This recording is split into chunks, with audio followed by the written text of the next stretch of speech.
All right, so the next big topic that we've kind of teased a few times but haven't really paid off quite yet is how to apply different filtering options in Power BI. And filtering is one of the things that makes Power BI Desktop so powerful, especially compared to other tools like Excel. So in the filter pane on the report view, you'll see three types of primary filters accessible. You have visual level filters that apply to specific visuals on the page. You have page level visuals, which apply to all visuals on a given report page. And you have report level filters, which apply universally to all visuals across all report pages. In other words, they impact the entire dashboard as a whole. And note there's a fourth type of filter called a drill through filter that's going to be configured elsewhere, and we're going to dig into that specifically in a later lesson. Now, as far as filter types or filter logic, Power BI offers all sorts of options. You've got basic options that allow you to select or deselect specific categories or items using checkboxes. You have top N options to show just a certain number of items based on a measure or value. And then you have more advanced options to set up custom conditional logic for fields that are either value or text-based. And on top of these options, one thing that's unique and great about Power BI is that by default, you will have cross-filtering available by simply selecting values inside of your visuals. So let's jump into Power BI. I'm going to show you examples of all of these different types of filters, and then we'll continue to use these quite a bit as we build out the rest of our dashboard. All right, so go ahead and open up your AdventureWorks report. The first thing I'm going to show you before we even get into the filter pane here is how you can cross-filter using the visuals on a page themselves.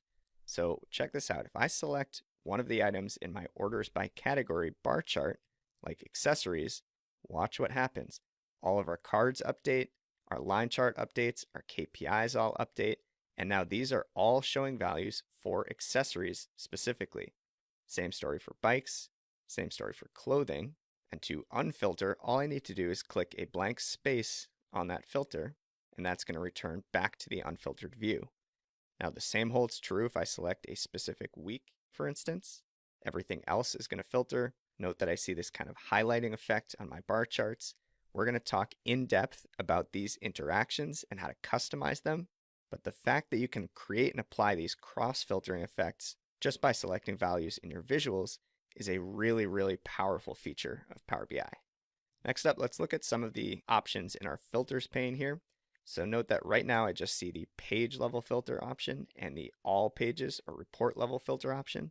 If I were to select a specific visual, I'd see the visual level filters as well. So let's start there. You can see it's automatically populated with the fields that are being used in this chart, category name and total orders. And we can go ahead and play with some of these basic options here. If I only wanted to show accessories or accessories and bikes, or accessories, bikes, and clothing, or just accessories and clothing, it's as simple as just selecting or deselecting boxes here. Those are my basic filtering options. Here we've got top N, where we can show the top certain number of items by a certain value. We're going to dig into that in just a bit. And here are the advanced options, right? Since this is a text field, category name, I see text-specific logic. So for instance, I can say only show categories that start with the letter C, and that's going to return just clothing. You can clear the filter with this little eraser icon up here, and we're back to where we started. So total orders, that is a numerical field. So here we'll see numerical options, right? Greater than, less than, greater than or equal to, and so on. So those are visual level filters here. Let's take a stab at applying a page level filter.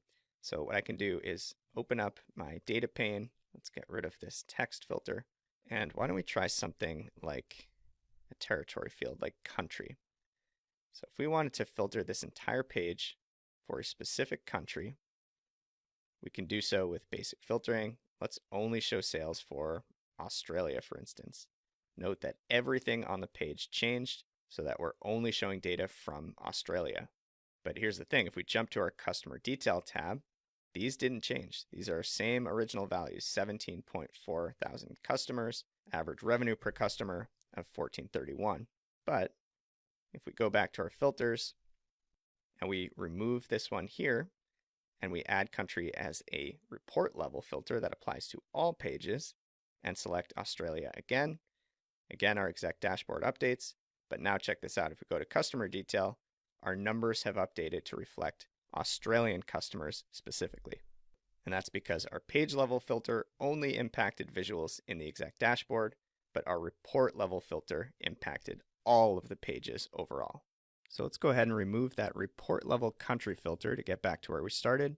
And if you remember all the way back to our demo on trend lines and forecasts, we noticed in our weekly revenue line chart this big dip in the latest week, 6/27/2022, and we realized that was due to that being a partial week since our data set ends at the end of June. Now there are a few ways we could potentially handle this, but one option would be to apply a visual level filter on that start of week field and simply deselect that latest partial week. Now that will be valid if your data set is static and unchanging, but in cases where you might have growing source data or changing source data, you might need a more advanced filtering technique. So let's go ahead and clear that filter. We'll come back to this again, but for now, that's your crash course in basic filtering options in Power BI.